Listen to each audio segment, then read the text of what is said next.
Hey, you! You're listening to the podcast network of Gamefully Unemployed because you're an untouchable success. To support us and gain access to great exclusive shows like our brand new Supernatural watch-along Himboos, head over to patreon.com/gamefullyunemployed. You'll also get your lucky little mitts on hundreds of episodes of our other exclusive shows like Tom and Jeff Watch Batman, Star Trek The Next Futurama, Spiel Boys, and the complete series of Fox Mulder is a Maniac. We do movie nights, game streaming, regular mini-series and surprise shows, and you can even commission your own podcast about anything you want, within reason. You have nothing to lose and everything to gain by heading to patreon.com/gamefullyunemployed. That's patreon.com/GAMEFULLY unemployed. Probably don't need help with that word.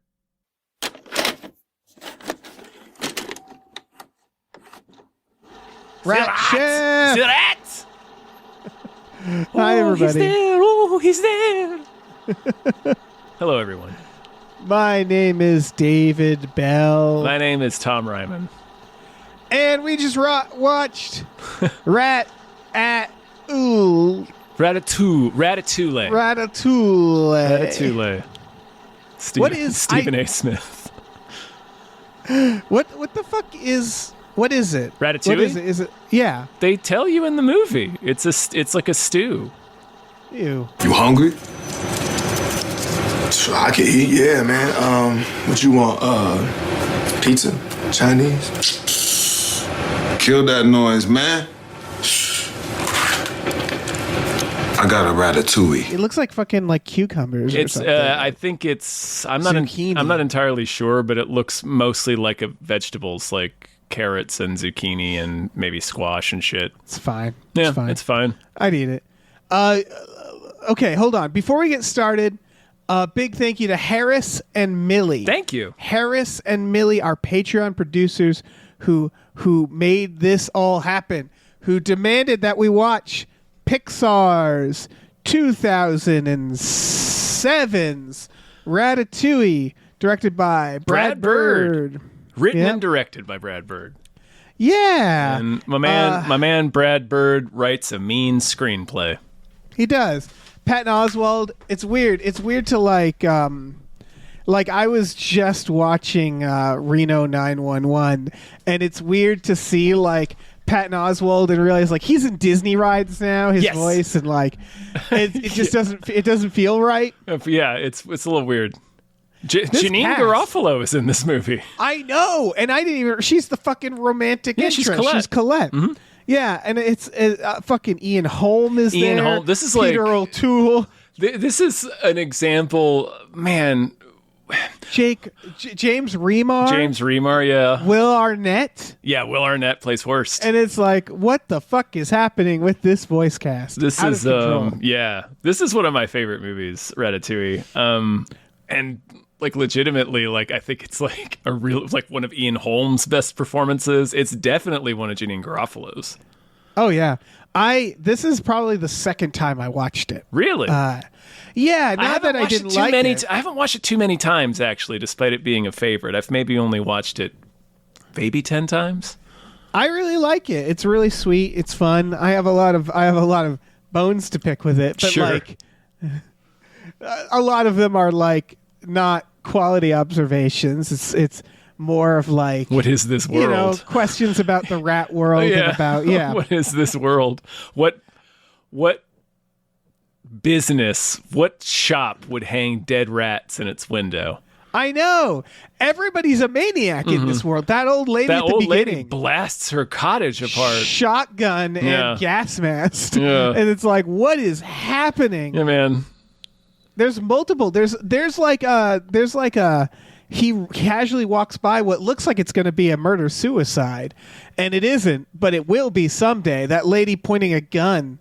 He scurries by, like, pointing a gun at somebody, and then they're kissing when he scurries back. Mm-hmm. And I'm like, that doesn't resolve it. That's going to still be a problem with that couple. Like, they're not... Just because they made up that one time, we're still... Someone needs to step in there. What do you want the rat to do about it?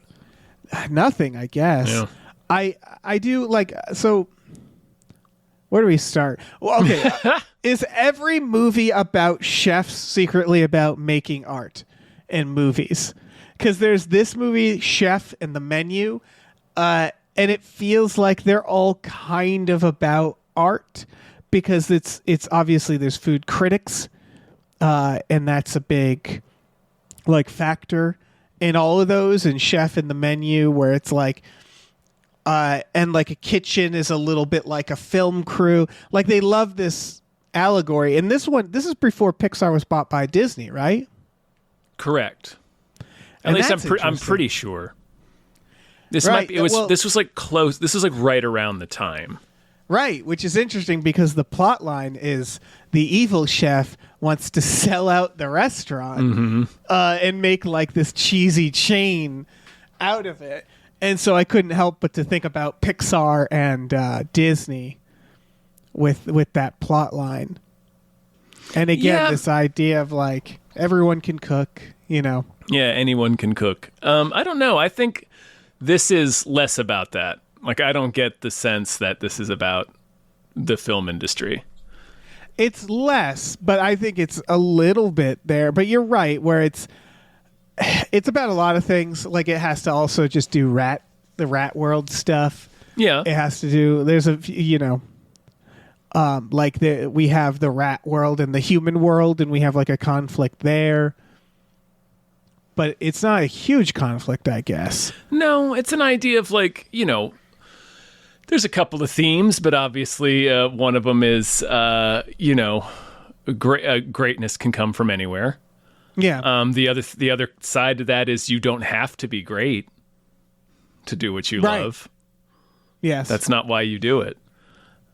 Yes. Yeah, just to enjoy it. Yeah, and to as an expression of yourself, and like the other thing is it's a lot about perspective. Like Anton Ego is like, I'd like some perspective, but Right. like the movie's a lot about that. Like he's lost perspective, and that's kind of how Remy wins him over. He gives him the ratatouille that, you know, reminds him of this food that his mom used to make him to comfort him, and like so he'd gotten so far into the idea of art and being a critic, and food is greatness, and it has to follow all of these rules in order to be fine gourmet, and it's not worth anything unless it's the finest.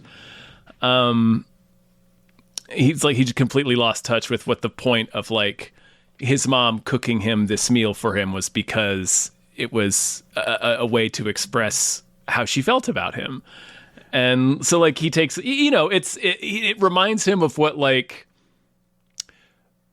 it's supposed to be about, you know, like it's supposed to be about making a connection with people and expressing yourself and human connection, I guess. Right. And again, that goes to all art. It's not there to like, once you get into the like bogged down with judging art, you're Yes. forgetting the point of it. Right. Which is, he says, quote, "We thrive on negative criticism, which is fun to write and read," at one point near the end, which it just reminded me, of course, of obviously of what we do, where it's a similar thing where it's like, oh yeah, everybody loves when critics get to blast something for sucking. Yeah.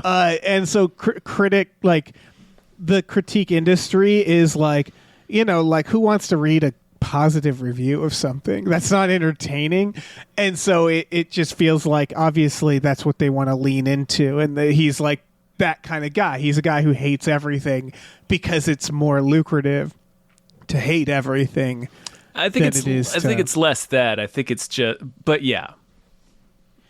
I guess it's that he's clearly like just this bitter guy who's in that mode now where it's adversarial. Like the critic relationship is now like he's ready to blast them. He's matter what. become his own reputation, and it's like, yeah, he's so completely lost touch with probably what made him want to be a food critic in the first place. Right. What is it? Why? Because I agree, this is a very good movie. When you said this is like your favorite, or It's one of among your my favorites. favorites. Yeah. Yeah. Why is that? Can you pin it down to anything? I just think, like, first of all, Brad Bird has a couple in there. Like Iron Giant is an all-time favorite. Yeah, Brad Bird. Incredibles Bird is like really good. Yeah. It's not a favorite, and it's weird, but I do like Tomorrowland. Yeah.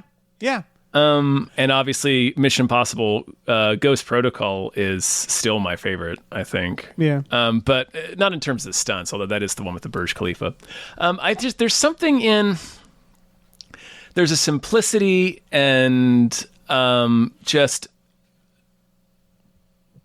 a universality that's not a word, and I'm struggling to find the correct word, but you know what I mean, to the themes of his movies. And like this one, I don't know, something about this one really struck me in just that a lot of what it means to be human is creating expression and sharing it with people. Right. Yes. And the movie is so gentle about that. And like, I like that, like, there's a part where Remy says, I can't choose between two halves of myself. And I think that's like, that's an important, theme. And I like that he's able to reconcile that. Like, things end up fine with his dad, even though it seems like that's going to be a huge conflict. But like, his dad recognizes that it's important to him, even though he doesn't totally understand it. And that's also part of being an artist or being weird or being different, There's a comforting thing about that in here, and how it's like you can be completely different and not belong at all, quote unquote, in whatever it is you're trying to do. Yeah, you can be a gross rat. Yeah, you can be a gross ass rat, but you still belong there in those spaces, and you still. I don't know. I hope I've explained it well enough. That is one of the things. I also like just that the movie it's a tight screenplay. It's very funny. I like that it's story. Fun. Well, one of the things I appreciated is you mentioned the thing with the dad, and I appreciate that a lot of the conflicts don't play out in the eye-rolly way where you're like, oh, just fucking, they're going to resolve. Yeah. So, for example, like when it's like, oh, Linguini actually owns the restaurant. I forgot, and I was like, oh, this is going to be a whole movie.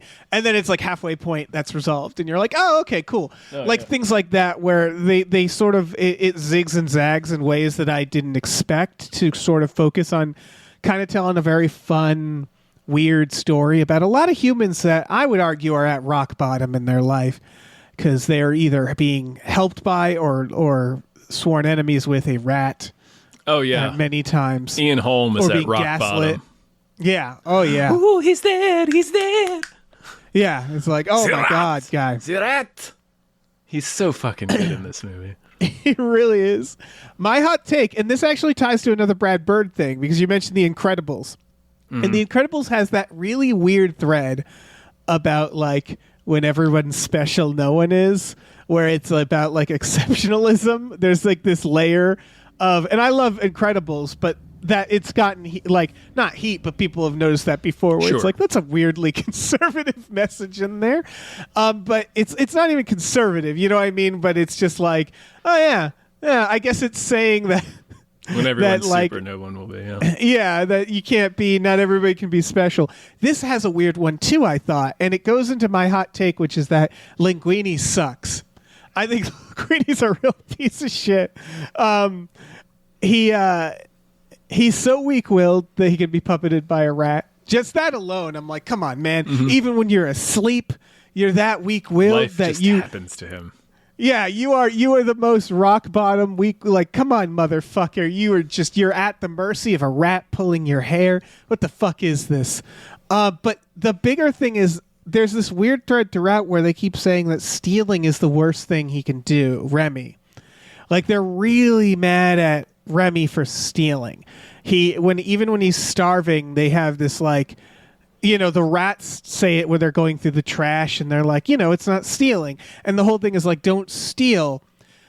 And that's all well and good, but they get to the point where Remy opens up the kitchen to all his little rat family, and Linguini is like betrayed by it and stuff.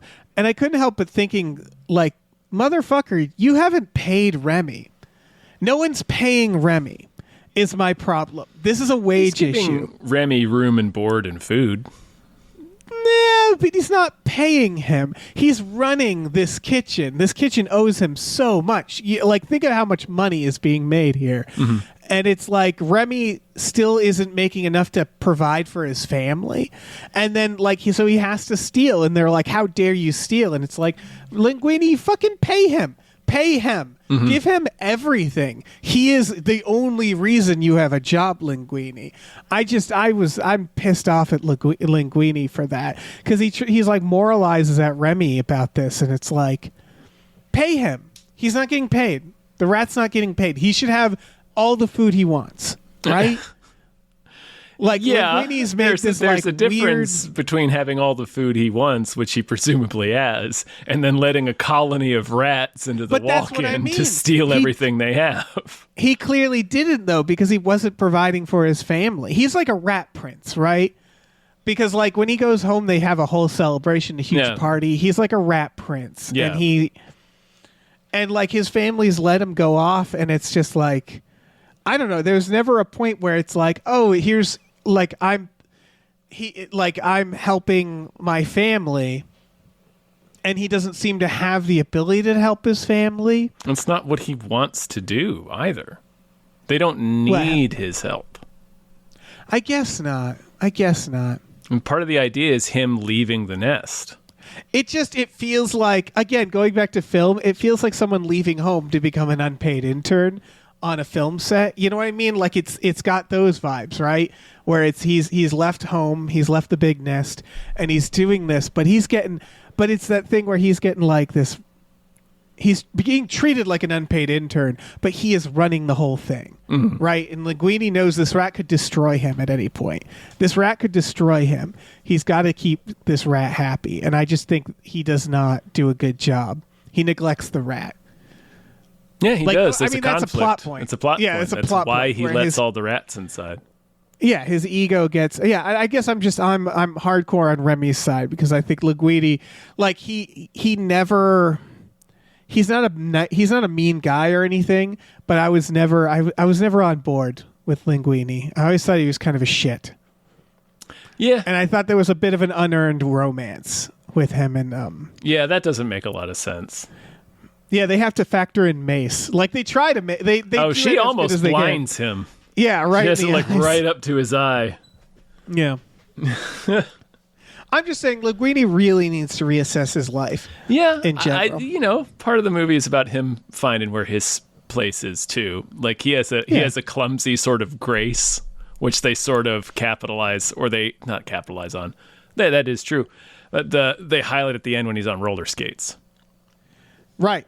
Yeah, you're right. Where it's the idea of he's figured out what his where he thing belongs. Is. He knows he's not a chef. He knows he can't run the business. He can't even function as a human without wheels. I barely guess. Functions as a human. It's when you're under a bridge and you're making a deal with a rat you're supposed to execute. That's rock bottom. Yes. You keep hitting these because there's also the part where he has to confess that he has a magic rat. Mm-hmm. And that's an amazing scene because everybody in the kitchen walks out. They all look disappointed. They walk out, and I wrote, "That's a weird reaction." And then I wrote, "I'm not sure how I would react." I don't know. What is the proper reaction to learning that the guy running your kitchen is being puppeted by a magic rat? I'm not sure what the human reaction to that should be. What is the proper human reaction to that?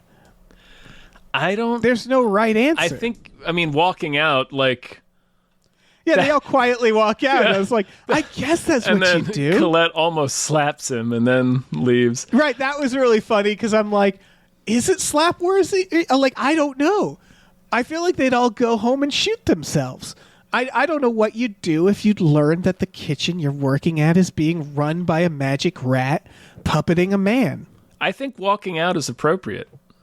I think that's the first step. Yeah. I saw that scene. I'm like, that's earned. Yeah, get out of there. Get out of there. I'd probably leave.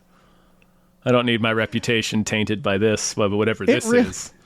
This movie gets so out of hand when the rats start kidnapping and tying people up. Yep. I'm like, this is like Willard now. Like, oh shit, this is like an Always Sunny. Like it's like this. Like, what are they going to do? Are they going to kill these men? Because they either got to let them go or kill them at that point. I mean, Remy It's a rat does say kitchen. we had to let the health inspector go.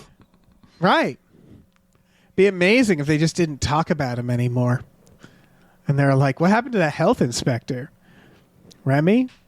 I don't know, what but happened there's to the health a human inspector? skeleton out by the trash, just covered in Yeah. rat bites, Yeah. Picked clean. like it was picked clean. Yeah, I don't know. This movie is, I think, very efficient and very interesting in the offer it's making. Like, when it started, I had not seen this in a while. I was like, okay, how do we get to Rat Puppet? Like, that was a question on my mind, because I knew, like, okay, if this is a good film, it'll get there in like 20 to 30 minutes, tops. We're gonna get Rat Puppet, and like, how do you get from rat living in a house to Rat Puppet? And to its credit, it kind of nails get like that escalation, I guess. Yeah, it does it Where enough that you just accept it, which is wild. Yeah, well, I guess what I mean is like, it's like, okay, they make him like he's into this restaurant and he just happens to live in Paris, and it's like, okay, that's a coincidence. He just sort of finds his way there, but they add he's hallucinating the ghost of this chef. Yeah, the ghost of Brad Garrett. Yeah, to like bring him there. Who that chef blew his brains out, right? That's Yes. implied. He got a bad review and then he died. And then that he night. died. It's one of my favorite jokes in the movie, actually, which, as is customary, resulted in the loss of another star. When he died, they took another star from his restaurant. That is pretty good. That is pretty good. And so, like, the rat gets stuck. The rat basically is starving, stumbles into the kitchen, and then goes by Linguini, who is hired. I was on the chef's side when at first he thought they hired like a new cook without consulting him, but he was hired as he's like a mop boy or dishwasher. He's a dishwasher. The kitchen doesn't quite make sense setup wise. I'm just throwing that out there. How do you mean? So like, having worked in First like a of all, fancy kitchen, there's no tiny wash station for the rat, and that's a big there's no oversight. tiny wash. Yeah. Well, they put the rats through the dishwasher, and I was like, don't do that. You're gonna have 100 dead rats on your hands. That's boiled rats. Do you know how hot it gets in the dishwasher? Do not Really hot. dishwash the rats. Do not put a living thing in there. I guess what I mean is like, there's no logic. Like, they'll be cooking and then they'll like turn and put all their shit in a sink, and it's like, who has to get that shit from the sink and bring it to the dishwashing station? The setup doesn't work. I feel like it's more of a line cook situation. And also, once he gets the recipes from the rats, it can't all fall on Linguini, right? He needs to be able to like teach the other chefs, and like a lot of it's prep. Like, what they're actually describing is a lot of prep work, yeah. where it's like It's- you make the soup beforehand. In point of fact, it's weird. At the end, when they're trying to do the dinner service without Remy, and his whole kitchen staff is just like, well, just tell us how to make it. It's weird that they don't know how, because they Right. would have all been involved with the making of the soup. Yeah, there's a lot of weird, like, even fancy restaurants, it's like when you order something, they have it on the menu, so they have a station where they can make that thing, right? And a lot of things are pre-made ahead of time, like sauces and shit, where it's like, why is he fucking making the thing right there? It's one thing when the food critic comes in and goes like, I want something different, and they have to whip it up. But yeah, they seem like it's like they're acting it like it's like a home kitchen where someone says, I want this, and then they have to like make it like completely from scratch. It's fine. I mean, it's a children's movie. Yeah. I just couldn't help but notice, and maybe French restaurants do it differently, and maybe different fancy restaurants. I don't know. Well, they don't have anything that's pre-made. Generally, They would have sauces and stuff. well, yeah. You'd like, this is if you have a saucier, and I guess part of that is maintaining the sauce throughout the evening, keeping it simmering and shit. Keeping it fresh. You just, yeah. You do prep, like you cut all the vegetables and shit before Right. before dinner. Like, yeah, that's... Oh, yeah. The place I worked at, they had like mashed potatoes pre-made, right? Because like obviously you're not going to sit and mash potatoes. No, not in the middle of dinner. Again, like when you have a menu preset, you can have everything, and you sort of have a line cook situation where everybody's on the line, and they're making different things, and then the dishes get passed appropriately down to a dishwashing station. And it was just like the kitchen was, I don't know, they got to redesign that kitchen. Yeah, it could flow a little better. It's fine. But the point being, I really liked the offer where he walks by the soup and he's trying to escape, and then he has to fix the soup. He can't help but stop and fix the soup. Yeah. Right. Linguini notices the rat fixing the soup and then catches the rat, and then everybody loves the soup, and it's like, oh, okay, that's how we get this in 20 minutes. Like that's actually really efficient and good. Yeah. Spread bird. And then another step of him figuring out how to control him, which the animations are great, by the way. Like all the puppeting stuff when he's passed out, or like when he's like biting him. When he's trying to mime talking to her. That's such a fun scene. Yeah. First he brings the rat in he smuggles him in his balls. He does. Yeah. And then the rat like starts biting him. Again, it really is Charlie from It's Always Sunny, where there's a certain point where he's covered in rat bites, arguing with a rat. Yes. About how to puppet him. Like that's... Yeah, he's Charlie Kelly. He really is. It's really Charlie energy. Yeah. But yeah, so like... I don't know. I guess that was all fun. I didn't actually need the human rat stuff. Like, that was fine, too, but... What do you mean? I guess... Like the stuff with his dad talking about, like, humans and rats must never mix. Yeah, exactly. Yeah, because I didn't need that either. That doesn't really... Like, that felt very Disney and felt very... we needed added conflicts as we went or something like that. I guess it was sort of also to give us a bit more of a reason why his dad is so opposed to what he's doing. Yeah. Yeah. I think how long is this movie? Oh yeah, it's almost 2 hours. It's pretty it's not Which short. Is fine.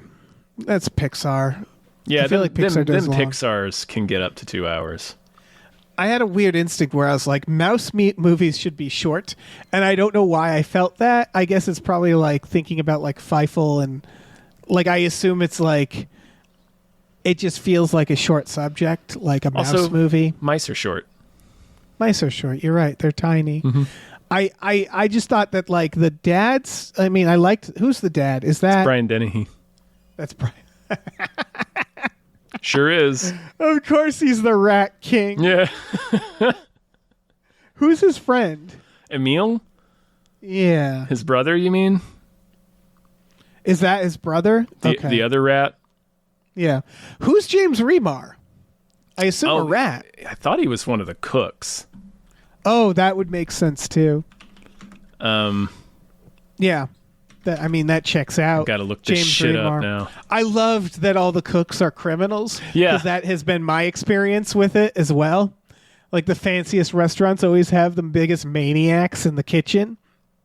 So I heavily enjoyed that detail that they're all like, they've all clearly killed people before. Oh yeah. He's I think he's the garde manger is what it is. LaRousse. Gusteau's garde manger. I think it's the dessert. Yeah, the pastry chef, I think. Or no, pantry chef, sorry. I think he's the big guy that was part of the Resistance. Oh, okay. Yeah. I think that's him. That's good use of James Remar. Good use of James Remar. Yeah. Yeah. He didn't say. Apparently they lost. There's some it's fun. It's a funny movie, yeah. There's a really good, like, one of the things that stuck out in my mind on this watch is there's a lengthy exposition scene where he's talking to the rat. It's after he's taken him outside to kill him, and is then making his deal with the rat, and they're sort of explaining the situation and kind of what the arrangement's going to be. And to break it up, he just randomly has Linguini like throw his arm up and knock Remy's jar into the river. Oh yeah. And then it's just a real Too hard, shot, he's hard cut to them back. Then they're both just soaking wet, just continuing the conversation. that feels like an Arrested Development gag. Right. Like, it's such a good way to break up an exposition scene.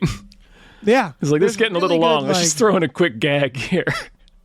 There's a lot of good stuff like that. There's a lot of like good visual humor throughout. That's the thing. It's generally a fun movie. And so I guess what I realized is the things that put me off were conflicts. Because I was like, I know that movies need conflicts, but to me, it's like, how are we going to run this rat restaurant was enough. Where it was almost like I didn't need, and I felt like they picked up on it too. Again, the thing with him and his dad, it didn't feel like it really went anywhere. Yeah, it doesn't really end up being a thread.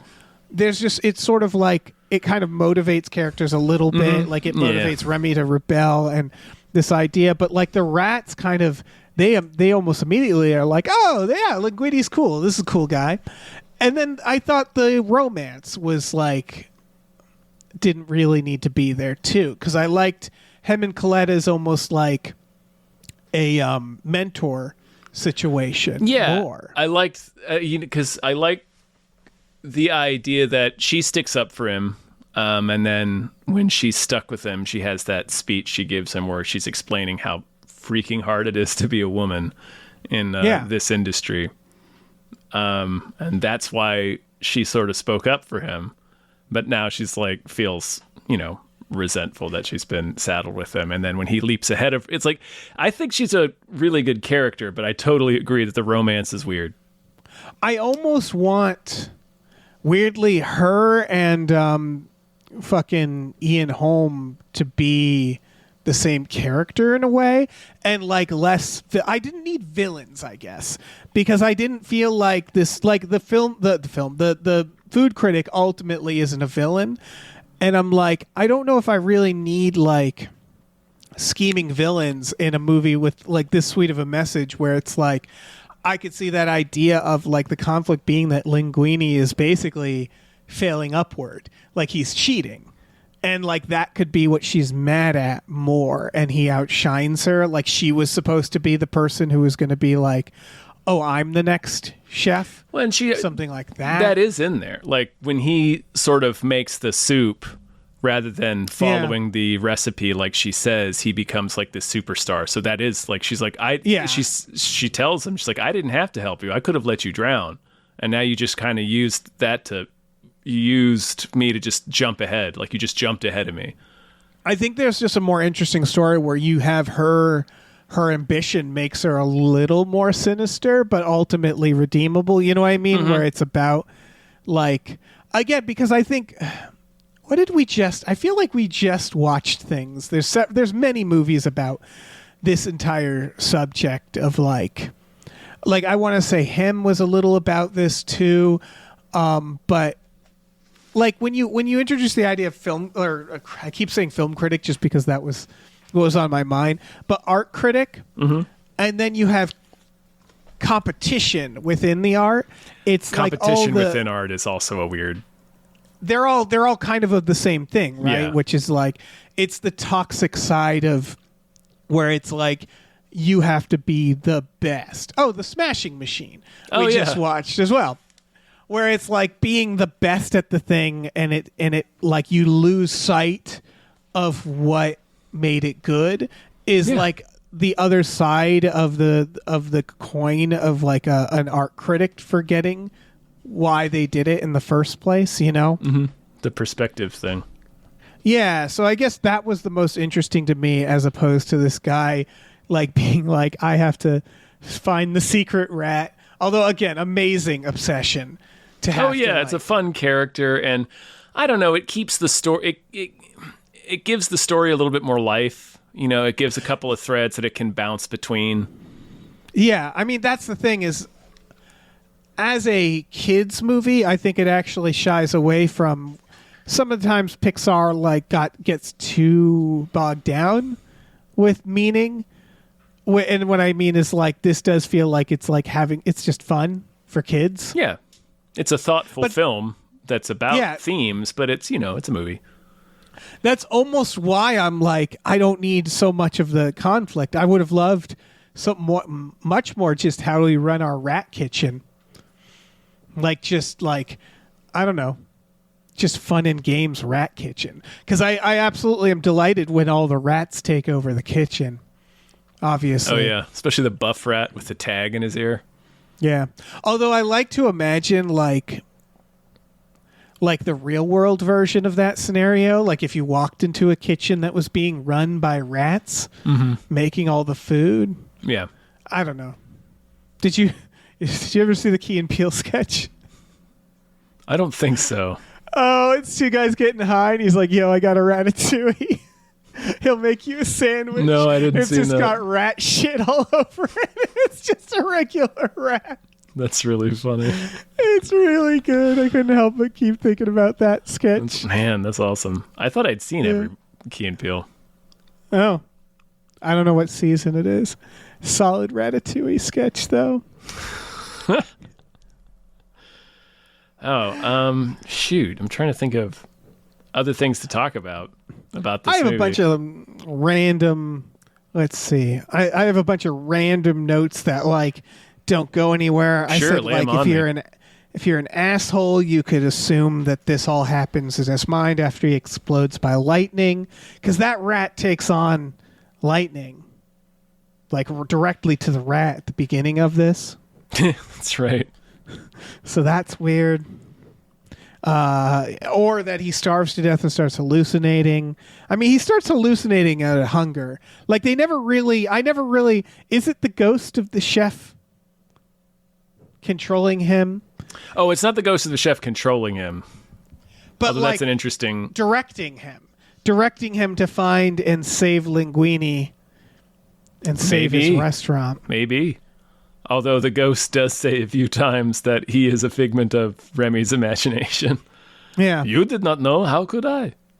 Oh, yeah, that's true. So it's like a Fight Club sitch. Mm-hmm. I really like how they symbolized taste. Oh, with That was really cool. The colors. The swirls. Yeah. Yeah. Although I will say one of the first things he introduces, I believe, is strawberry and cheese, and I think that's disgusting. Yeah. I think fruit. Where's your stance on fruit and cheese, Tom? Has to be the right fruit. I've not tried strawberries and cheese. That's a little weird. I think it's disgusting. I think the only time it's worked for me is it's like a spread, like a very, I forget what kind of cheese on pears. Okay. That worked really well. But generally speaking, like I know people do apples and cheese or like cheese on fucking apple pie, and that's something a sociopath does. If you put cheese on apple pie, I will punch you. Yeah. I How think dare most you of the ruin time. that pie. Yeah. Let's see. I'm just going through my notes. She really should have. When he was saying like he has a tiny little thing he has to show her, and he's getting real close, like that. She's grabbing her mace. Should have. Yeah, she should have maced him. Yeah. Hard should have maced. Yeah, she him. should have burned that eye out of his head. Yeah. Oh yeah. Yeah, it's right in his eye. Oh yeah, and then the critic is named Ego. Yeah. And literally when Ego shows up is when like the conflict comes between Remy and Linguini. Again, it's very on the nose. Ego comes between them. Yeah. I think Everything that's all I have. everything about Ego is shaped like a casket. Oh, that's cool. His office, That's his cool. desk. Oh, I thought it was cute that at the end Ego funds their restaurant with all that critic money, and I was like, oh, 2007. that's yeah, even 2007. I though. mean, if he's a legacy, he's a famous food. I yeah, get it, they've but been it's paying like- this Yahoo for 30 years.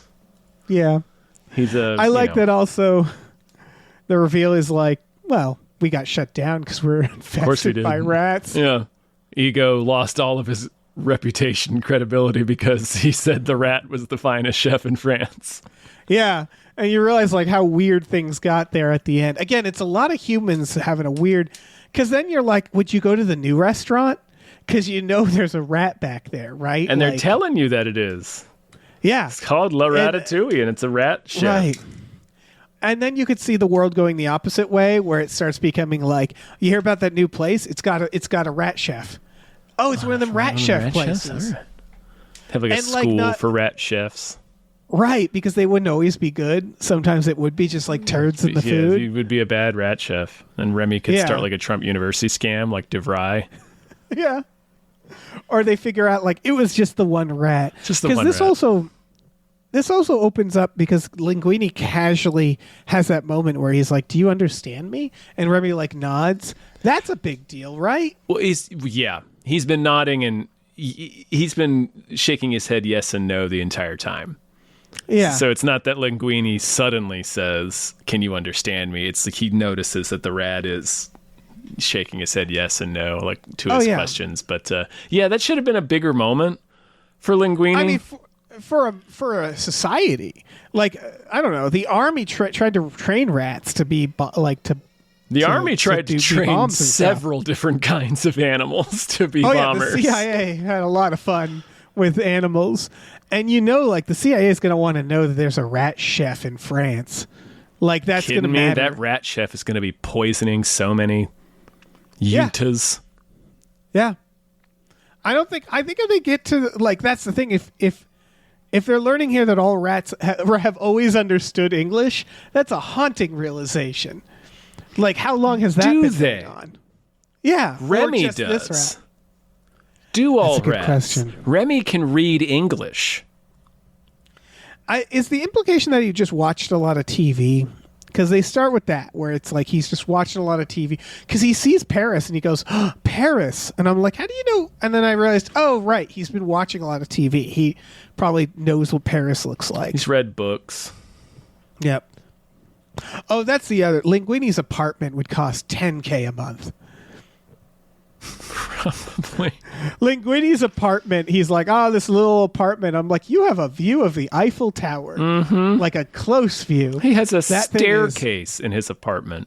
Yeah, that fucking apartment is worth a lot of I guess money. his mom must have left him some money. Because that's the premise. The premise is he shows up at Gusteau's with a letter from his mom who has just passed. He hands it to Skinner, and the letter is like, Linguini is Gusteau's son. Please get him a job. You don't need to tell him. Just get him a job. Yeah. And that's how it starts. So like maybe, I don't know, maybe his mom was a somebody and left him that fancy schmancy apartment because he does have it before he becomes the owner of Gusteau's. Right. So again, he's a little nepo baby. He's everything is handed to him. A fucking magic rat shows up and puppets him. Magic rat, Dave. Puppets him. I would love to get fucking ratatouille'd. Yeah. Yeah. You kidding me? Yeah. Ratatouille me through the fucking stock market. Yeah. Ratatouille me some stonks. That should be the sequel. Which would be called Ratatouille. Yeah. Right? And he's just counting cards in Vegas. Yeah. Oh my God. Yeah, because you have to wonder, like, what other talents do rats have? Myriad. That can be transferred Rats to contain humans. multitudes. Yeah. Any talent a human has, a rat may also possess. Yeah, and control a human like a mech. Like Battletech. Yeah. That would, two rats fighting each other There through it is. humans. There's Ratatouille. Ooh, that would be great. Oh my God. And it's like Kung Fu or something. Like it's like a really cool fight sequence. Like a with two John rats. Wick fight. Just with you think rats they could sitting do- on top of these dudes' heads.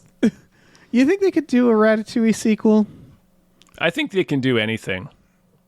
Yeah, that's a good point. Do you think they should do a Ratatouille sequel? No. I don't think so either. This is a delight. Like, this is... I can't imagine they would. It doesn't... I mean, I think you could, honestly. Sure. But... You do like, we're going to America, or like you do another observation about art and love and like self-expression through the Ratatouille. You know what I mean? I think you could do like Inside Out. I haven't watched Inside Out 2, but I'm like, I get how you could say other things about emotions, right? There's a lot to say about emotions and having her go through puberty, and it's like, okay, I get it. Right, and not just that sadness is necessary. Yeah. And this is sort of similar where it's like kind of swimming around this idea that it's like, yeah, you could say more, I guess. I like the version where it's like competing ratatouilles. Like I like if they're on the other side of it, like another chef shows up and like starts a better restaurant, and they're like, we think he has a ratatouille. Yeah. And they have to figure it out because they're like, that's my thing. And maybe it's not a rat. Maybe it's a possum. Yeah. Or like it's a like a worm. raccoon. Remember? Yeah. From Everything Everywhere All at Once. Is that? Oh yeah. The raccoon. I forgot about that. Mm-hmm. They have to fight on top of the Eiffel Tower. That's where they'll do the mech fight. Yeah, you're right. Okay, so now there should. Yeah, this. now I agree. You've won me over. There should be a Ratatouille sequel. I don't see why not. Yeah. I got nothing else. Yeah. It's a great movie. I really genuinely think so. I agree. It was like, I don't know. It's just a good feel-good movie. Like, it's just sweet and there's something to be said for a good story well told. You know? Yeah. Yeah, it's like it's kind of gold standard for kids movies. Yeah. I think where it's like it's teaching very, very baseline and loose like morality. It's not trying to get ultra specific with it. It's not trying to get like take over, and then it's telling just a fun story about rats puppeting a dude, which is original, a weird and original idea too. Yeah. And they don't beat you over the head with, like, he never comes out and, like, grabs you by the ears and says what the themes are into your face. Like, he doesn't really explain what happens with Ego at the end. Yeah. You just kind of see him flash back to being a kid and eating Ratatouille as a kid. And that's it. He drops the pen. And then he drops Dropping the pen does all, yeah. Yeah, that's it. Yeah. Like, yeah, that's all you need. that all comes from your emotional interpretation, and that's all you need. I assume kids like this because I'm sure they don't care about the ins and outs of restaurant ownership, but the rats are fun. Yeah. Yeah, I don't know. Also, this movie is very similar to the Venom movies when you think about it. It is about a symbiote. Yes. Yeah, a secret symbiote. If only Ratatouille was eating people's heads. Yeah, if he just wanted fucking people's brains. Their delicious brains. Like he crawls in through their eye sockets. Yeah. That's we're getting to Willard now. We're getting back to Willard. We're right back into the Willard territory. All right. Yeah, well, that's it. Harris and Millie, thank you so much. Thank you. Thank you. This was a delight. Really was. It was a delight to sit and watch Ratatouille, so thank you. Truly. This was through our Patreon, patreon.com/gamefully unemployed, GAMEFULLY unemployed. We have exclusive podcasts on there. For $5 a month, you get access to Tom and Jeff Watch Batman, Fox Mulder is a Maniac, the complete series, Star Trek The Next Futurama, Spiel Boys, Himboos, our brand new Supernatural podcast. We watch movies every Friday night with our patrons. I was thinking about what we could pair this with. We could pair it with The Menu. We could pair it with Chef. That would be funny. Or we could pair it with Venom. All of those Or, work. yeah. Sorry, you said Venom. Oh, yeah. Or Willard. Venom or Willard. Yeah, Willard. Or Ben. Are there any... Ben, yep. Yeah. Anything with a symbiote of some kind, too. Like, you could do, like... Upgrade. That's a perfect one. It's a good one, because he's being puppeted. Being puppeted. I think that's the best pair up right Let's there. do Holy it. shit. Yeah, we're going to do it, We're going to do folks. it. We also have a store. Head over to gamefullyunemployed.com. You can find a link to our Teespring store where we have all kinds of cool original artwork by cool original artists like Michael Vincent Bramley, Starlene Hodge, Justin Brown, and others. So check that out. Please rate and review our podcasts wherever you're listening. And check out our new show, Badical, BADICAL, wherever you're listening as well. Working on the new episodes right now. I know I've been saying that for a while, but hey, I have a bunch of free time now. So Yay! Hooray for a spiraling economy. Mm-hmm. If you could get Ratatouille, what would you want to learn? Karate. Okay. I think it would be fun to do to get Ratatouille that wants to do like football, and it's clear that they're like, I got to find a better human. Like, there's got to be a few where they're like, this isn't going to work out. I didn't get the right one. I didn't get the right one. I killed him. Shucks, I killed him. All right, let me get it. Let's try another one. Yeah, keep trying. Eventually, you'll find your or gambling. I want a gambling Ratatouille. I want a real dirtbag Ratatouille. Yeah, I don't need a rat for that, but yeah, that would be fun. Just give me a rat with a switchblade. Hey, listen, our music is produced by Chris Corlew. You can find him on twitter.com as the Corlew or go to shipwreckedsailor.bandcamp.com. Our channel artwork is produced by Michael Vincent Bramley. For more of his work, go to mvbramley.art.